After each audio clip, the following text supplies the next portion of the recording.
እንዴት ብትበክት ነው ከነዚህ ሰዎች ጋር የምትሰለፈው? በእግዚአብሔር በአብይ አህመድ ትእዛዝ ነው የተገደሉት። ዳይሬክት ግደሏቸው።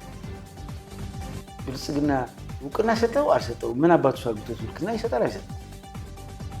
ትግራይ ገና መከራዋ እኮ አላለቀም። ኢትዮጵያስ ምጥ ላይ እኮ ናለች። መች አለቀ? ምን ብለህ ልትደመድመው? እያንዳንዷ ኢትዮጵያ ውስጥ ለምትጠፋ ህይወት ተጠያቂዎች ናቸው። አዲስ አበባ ውስጥ ብዙዎቹ ተጸጽተዋል። ሲጠጡ ሲሰክሩ እያለቀሱ የሚያመሻሉ።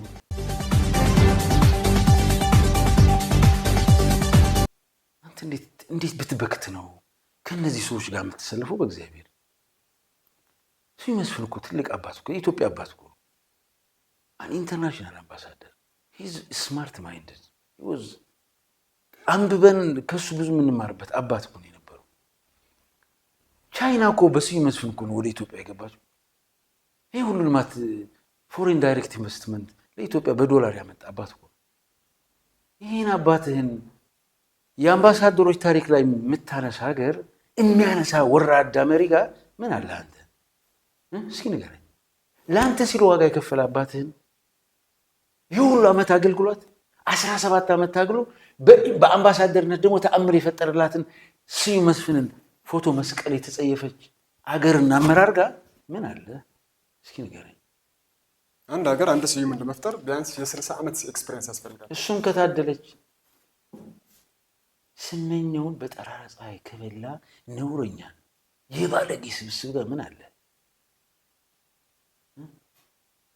እነሱ መስፍንና አባይ ፀሐዬ እናስመላሽ በትዕዛዝ እንዲገደሉ ያደረገው በአብይ አህመድ ትዕዛዝ ነው የተገደሉት። ባይዘው ዳይሬክት ግደሏቸው።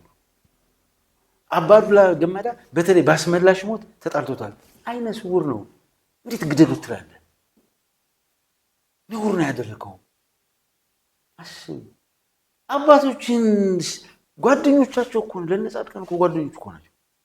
አታብጾ ጓደኛ የፈለገ ቢሆን እስከ ጓደኛ ሀገር ላይ ጋር እዛ ትጨማለቃለህ።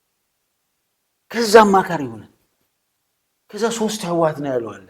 አንደኛው የጌታቸው አለው ያ ስምረት የብልጽግና ጎዲፈቻ ማለት ነው። ሁለተኛው በሰለሞን ትኩ የሚመራ ይሄ ወረዶ የሚባል የጎጠኛ ስብስብ ማለት ነው።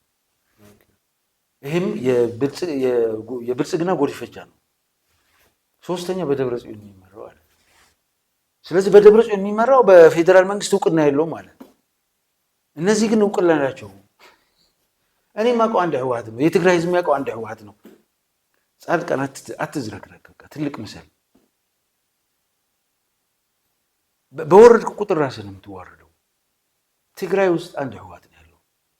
ስምረት የብልጽግና ጎዲፈቻ ነው። የብልጽግና የጭን ገረድ ነው።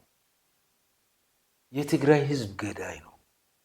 አሁን የምትሰሩት ፕሮጀክት በሙሉ አስፈጻሚው ስምረት ነው። የትግራይ ህዝብ ሞት ፕሪቶሪያ ላይ የትግራይን መከራና ስቃይ ተገርዶ በቁማችን የገደለን ስምረት ነው። ወረዶ የሚባለው ተወሱ ዝም ብሎ ዝርክር። አንተ ለትግራይ የምትታገል ከሆነ ትግራይ ላይ ነው የምትታገለው። እየሸሸህ የብልጽግና ገረድ ሆነ ገንዘብ እየተበጀተልን የትግራይን እናት የደፈረ ሰራዊት ወደ ትግራይ ይግባ እያለ እያላዘነ የሚውል ፓርቲ ህወሓት ሊሆን አይችልም። እኛ የምናውቀው ህወሓት ብልጽግና እውቅና ሰጠው አልሰጠው ምን አባቱ ሳግቶት እውቅና ይሰጣል አይሰጥም? ሰላም ሊሆን ከፈለገ ሊሰጥ ግዴታው ነው። እሱ ሰጠው አልሰጠው ግን የትግራይ ህዝብ እውቅና ከሰጠው በቂ ነው። ስለዚህ አንተ ስትገረድ ጌታ ጋር ተጎንብሰህ የምታገኘው ነገር አለ። የሚያሳፍረው አርሚ 7 በዚህ ገባ፣ አርሚ 13 በዚህ ገባ፣ በዚህ ላይ ያጠፉን ነው እያለ እያማከረ የሚውለው የኔ አባት ምለው ነው። የትግራይ ህዝብ መከራና ስቃዩ ነው ብሎ ታግሎ የመሰለኝ ኋላ ግን የገባኝ ከሃዲ አሁን ነውር እየተናገረ አሁን መጽሐፍ ጽፏል። ባይዘው ይሄ ሰውዬ የመጨረሻ ሸቃጭኝና ነጋዴ መሆኑን የምታውቀው የትግራይ መከራ እኮ አላለቀም። የኢትዮጵያ መከራም አላለቀም። ያላለቀ መጽሐፍ ትጽፋለህ እንዴ? ልትነግድ ካልፈለግ ልታጭበረብር ካልፈለግ አይደረግም እኮ። አሁን 10 ጊዜ ሚዲያ ላይ የሚወጣው ያቺ መጽሐፉን ለመሸጥ ነው። ነጋዴ ነው፣ ፖለቲከኛ አይደለም። እኔ አይደለሁም ያልኩት። ከዛ በትግራይ በወርቅ ዝራ የተነገሩትን ነገሮች በመጽሐፍ ሽያጭ ተገኙ ለማለት ያህል አለቀ። የትግራይ መከራ መች አለቀ? መጽሐፍህ እኮ የትግራይ መከራ ተጀምሮ እስኪያልቅ ቢያንስ መናገር አለበት። የህዝብህን መከራ መናገር አለበት። አሁን መጽሐፉን ይዞ የመጣው ነጋዴ ስለሆነ ነው። ጻድቃን ይችን የምታክል ጥፍጣፊ የትግራይ ህዝብ ፍቅር የለውም። ከእርሱና ስልጣኑ ብቻ ገንዘብ ነው ወዳጁ። ለትግራይ ህዝብ ይችን የምታክል እስኪ ስለ የትኛዋ ተፈናቃይ ሲያወራ ሰምተህ ታውቃለህ? የህፃጥ የተዋጣው ገንዘብ ቀማ አይደለ? ሲቀማ አትሊስት አንተ አትቆጣም? የሆነ ነገር አይሰማም? ቆይ ግን እኔ የሚገርመኝ አንድ ነገር አለ። ሌቦች መሪዎችና ሌቦች ፖለቲከኞች ሲሰርቁ መጽሐፍ ነው የሚያሳትሙት። ከዛ ገንዘቡ ከየት መጣ ሲባሉ በመጽሐፉ ሽያጭ የተገኘ ነው ይላሉ። ይሄ ኤክስፕሬስ እንዴት? አዎ ማለት አትረገም ነው። እኔ ቅድም ነግሬሃለሁ። መለስ ዜናዊ ይሄ ትልቅ አባት እድሜ ልኬን ልረሳው ማልፈልግ ከሱ ብዙ ነገር ብማር ደስ የሚለኝ ለህዝብ ኑሮ የሞተ የተከበረ። አሁን ቲክቶክ ነው ተመልከተው። ትናንትና እንግሊዝ ኤምባሲ መለስ ሲሞት እስክሳ የወረዱ ኤምባሲው በሀዘን ጥቁር ካባ ለብሶ እነሱ ግን መለስ በሞቱ ስፒከር አድርገው ሲዘፍኑ የነበሩ ሰዎች ትናንት እዛ ኤምባሲ ፊት ለፊት ሄደው መለስ ከመቃብር ተነሳ በእናትህ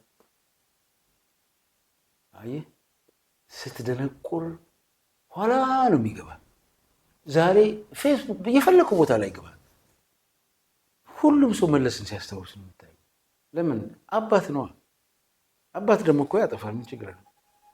ግን ምርጥ አባት፣ የሀገር አባት፣ የዓለም ድሆች አባታቸውን አጥኩ ነው የተባለው መለስ ሲሞት። እንደዛ ተብሎ የሚሞት ሰው የለም። ማንም የመለስን ክብር ማንም አያገኛትም። እመነኛ አትመን። ኢትዮጵያ በታሪኳ እንደ መለስ ያለቀሰችለት መሪ የለም። ማንም ጎትቶት ግን አላለቀሰም። ታገል ሰይፉ ተከፍሎን አነባን የሚል ግጥም ነበረው። አሁን ሰው ተከፍሎት አነባን እንዴ ነው የሚለው። ከጭቃ ቤት ወደ ኮንዶሚኒየም ስላስገባኝ ተከፈለኝና አነባው ምን ላድርግ? ማንም እንደዛ አድርጎልኝ አያውቅም። ያ ድሃ አርሶ አደር ምርትና ምርታማነቱን ያሳደገለት አባቱን ሲያጣ እንዴት አያለቅስ? ያ መንገድ የሰራ ያ ህዳሴ ግድብን የሰራ ያ ከጨለማ ወደ ብርሃን ያመጣ ያ ያልተማሩ ልጆችን ዩኒቨርሲቲ ከፍቶ ያስተማረልን በዓለም አደባባይ ኢትዮጵያን ያስጠራ የአፍሪካውያን አፈቀላጤ ዘ ወርልድ ክላስ ማይንድ እንዴት አታለቅስለት? ዋጋ ከፍሎ እኮ ነው ያለቀስክለት። ሰርቶልህ እኮ ነው ያለቀስክለት። ዛሬ ይህን የሚወቅስ ጻድቃን ሳይ ትጸየፈዋለህ። ለኢትዮጵያ የሱን ሩብ አልሰራም። ሩብ ነው የምነግርህ። ቶሎ ኢትዮጵያ ለትግራይ ህዝብ ይችን ያክል ነገር ቁም ነገር አልሰራም። የ17 ዓመት ትግል የሚገርም ትግል ነው ያካሄደው። እዛ ጀግኖቹ ተርታ ውስጥ አለ። ከዛ በኋላ ግን ጀግና አይደለም። ጀግና ደግሞ ከጀመረው መስመር ሲጨርስ ነው ጀግና የሚባለው። መሀል ላይ የተንጠባጠበ እንደ ተስፋዬ ታደሰ አይነቱ ያልገባው ከሆነ ጀግና ሊባል አይችልም። ተስፋዬ ታደሰ እንደጀመራት ከጨረሳት ግን ጀግና ትለዋለህ። መለስ 67 ዓመተ ምህረት የጀመረውን ትግል ለህዝቡ እንደወገለ ጨርሰው ይወጡ። እንደዚህ አይነት ሰው ነው ክብር ያለው። በዚህ ልክ ተገርደ የምታመጣው ክብር የለም።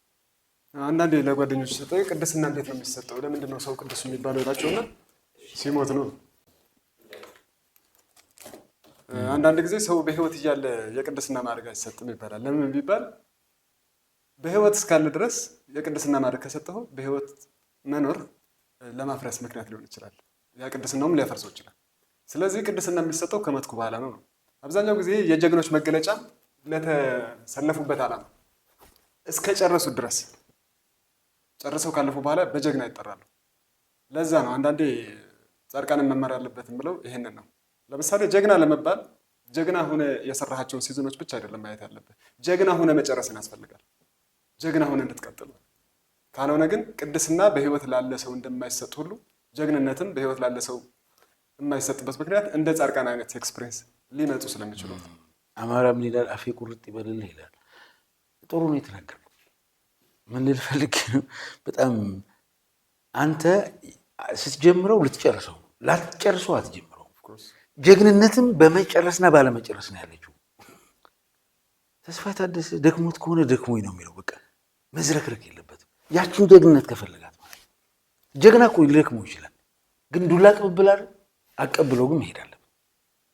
መንገድ ላይ መጣል የለብንም። ዱላ ቅብብል ከሆነ እኔ በህይወቴ ምስክት ጨረሻዋ እስትንፋስ እጄ ላቀብለው ይገባል። ያቺ መቀበብሎሿን ከጨረስኳት ጀግና ነች፣ ችግር የለውም። እሷን ካልጨረስኳት ግን አደጋ ነች። ከዛ የገረመኝ አንድ ነገር ልንገርህ። ጻድቃን ምንድን ነው ያለው? የፕሪቶሪያው ስምምነት አለ። ዝም ብዬ በቃ ሳዳምጠውስ ወዴት አባቴ እንደምገባ ጨንቆኝ ነበረ። እሱ ቦታ ላይ ሆኜ ልናገራት ይችል የሆነችን ነገር ብዬ እያሰብኩ ማለት እሱ እየተናገረ እኔ እጨነቃለሁ። አሳፍሮኝ ማለት የፕሪቶሪያው ስምምነት አለ። ባለቤቱ የትግራይ ህዝብ ነው። አብይ አህመድ እኮ የትግራይ ህዝብ ነው አላለ። ጻድቃን ጌታቸው ሶስት ሰዎች ናቸው እኮ ነው እያለ ያለው። ከዛ ሲጀመር የትግራይ ህዝብ የጻድቃን ጌታቸውና አሰፋ ብርሃን አላከም፣ አያውቃቸውም። የትግራይ ህዝብ ላክ ቢባል ኖሮ እነሱን አይደለም የሚልከው። እርግጠኛ ሆኜ የምነግርህ ጻድቃንን ጥንቅቅ አድርጎ ያውቀዋል፣ ጌታቸውንም ጥንቅቅ አድርጎ ያውቀዋል። አብርሃ አሰፋንም ያውቃቸዋል። ድንገት ጌታቸው ሊሄድ ይችላል። አብርሃ አሰፋና ጻድቃን ግን አይሄዱም። ጌታቸው በቃ እድለኛ አይደለም፣ እድሉን አልጠቀም ያለ ቡኩን ሆኖ ነው እንጂ የትግራይ ህዝብ ሰማይ እኮ ነበር ያደረሰው። አምኖት ጎይታ አደረገው። በቃ ሁለቱን ግን ያውቃቸዋል እነማን እንደሆኑ። የትግራይ ህዝብ እኮ ነው የነገረን ጻድቃን ማን ነው፣ አሰፋ አብርሃ ማን ነው፣ የትግራይ ህዝብ ነው የነገረን። ሌላ ሰው የነገረን እንዳይመስለን። ቢልክ ነፍስ አምባሳደር ፍስሐ አስገዶም ነው ሊልክ የሚችለው። ቢልክ እነ አምባሳደር ብርሃነ ገብረ ክርስቶስ ነው ሊልክ የሚችለው። ውጭ ያሉ ልባሞች በሳሎች አሉ፣ እነሱ ነው ሊልክ የሚችለው። እነዚህ ዝርክርኮችን አይልክም። ምክንያቱም ከመስመራቸው የወጡ መሆናቸውን ያውቃቸዋል። የትግራይ ህዝብም አላከውም። ለጻድቃን አላከ፣ ለጌታቸው አላከ፣ ለአሰፋ ብርሃ አላከ። የላከቻቸው ህወሓት መንግስቱና ነው የላከቻቸው። የፕሪቶሪያ ባለቤት ህወሓት ነው መንግስቱ። ያ መንግስት አሁን መንግስት የሆነው ባለቤቱ ነው። ጻድቃን ባለቤት አልሆነ። ህዝብ ትግራይ ደግሞ ማንም ወከለ? ህወሓትን። ህወሓት ደግሞ እነሱ ወከለች። አሁን ምንድን ነው የሚሉት? የፌዴራል መንግስቱ የፕሪቶሪያው ስምምነት ወደ ትግራይ ህዝብ ይመልሰው። ያ ቅድም የቀጠቀጠ እኮ ነው።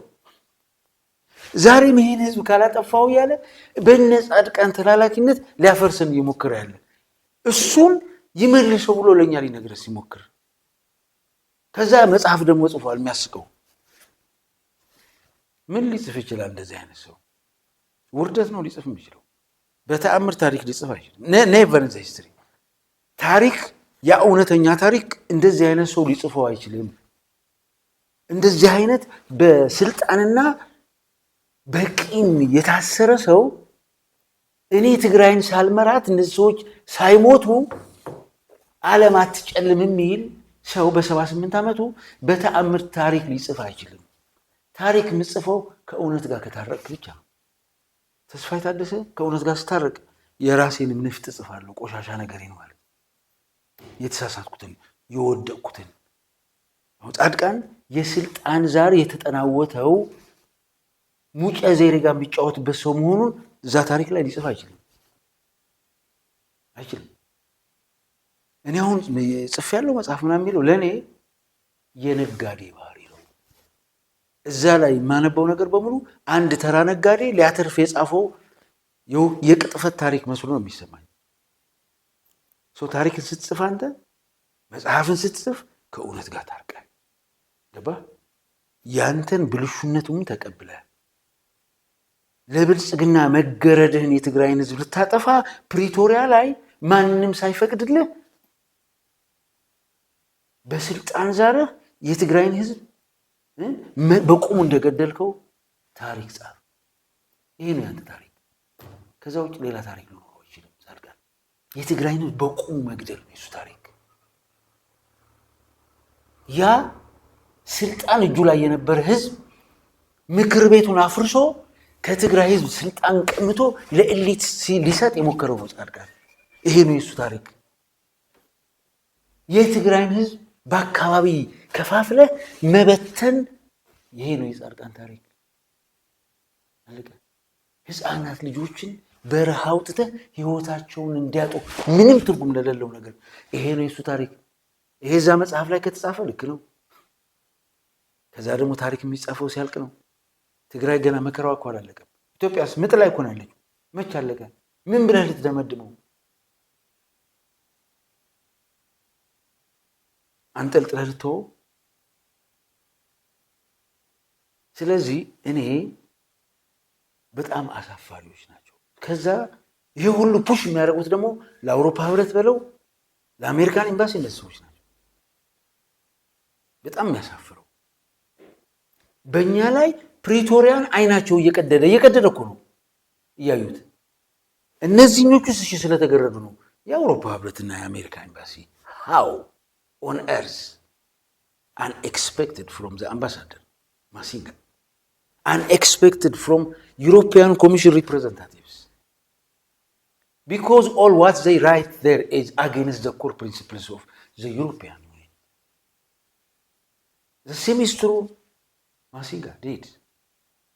The settlements of Masinga doesn't represent the people of America and its government. This is against the core principles of the people of America and its government again. ስለዚህ እነዚህኞቹ ግን ተገርደው ነው አንደበታቸውን የሆዴድ ብልጽግና ተከራይቶታል። ሲፈልግ ይዘጋዋል፣ ሲፈልግ ይከፍተዋል። ሲከፍተው እሱ በሚፈልገው መንገድ እንዲተነፍስ ብቻ ነው።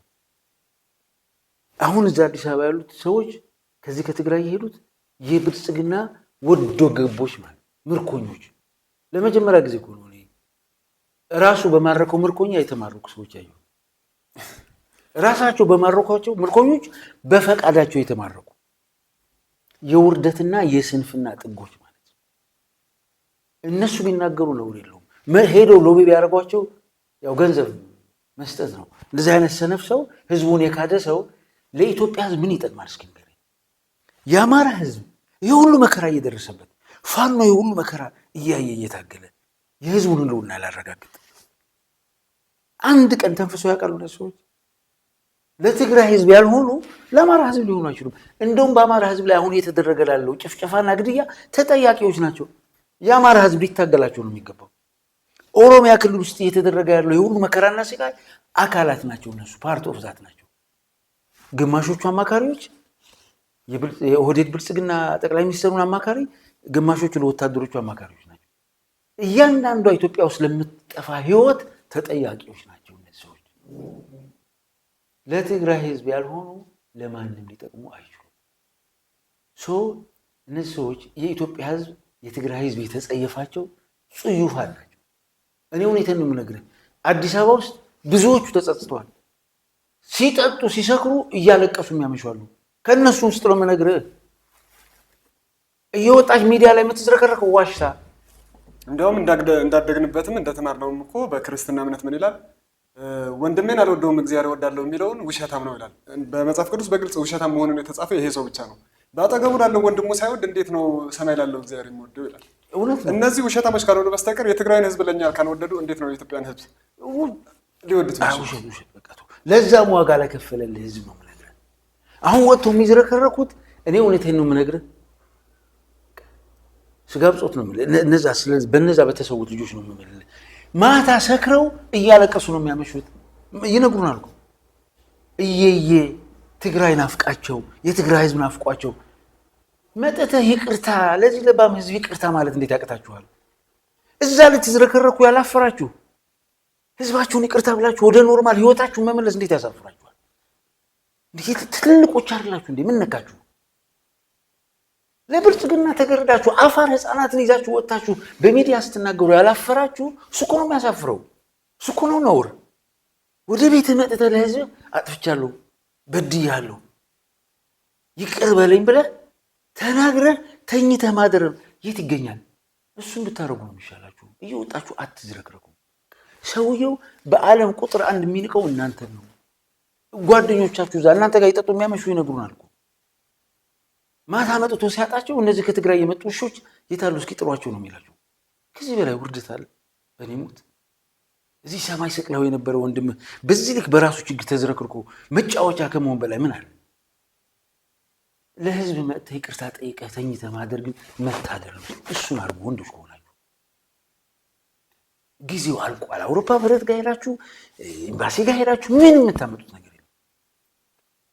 ይሄ የኛ ብቻ አይደለም። ኢትዮጵያ ሕዝብ እህ ብሎ የጠላው መንግስት ነው። ከአንገቱ በታች ጉድጓድ ውስጥ ገብቷል። አሁን አንገቱን መቅበር ብቻ ነው የቀረው ኢትዮጵያ ሕዝብ። ስለዚህ የፋኖን፣ የኦላን፣ የአፋርን፣ የቤኒሻንጉልን፣ የሲዳማን፣ የጋምቤላን ሕዝብ የጀመረውን ትግል ለማኮላሸት ከሞከራችሁ ህይወታችሁ ነው የሚያጥረው። እኛ ብቻ አይደለን የምንፈልጋችሁ፣ እነሱን ይፈልጓችኋል። ወደ መስመራችሁ እብደታችሁን ተው። በቃ ይበቃችኋል። ከዚህ በላይ ውርደት ምን ያደርጋል? በቃ አትቅለሉ።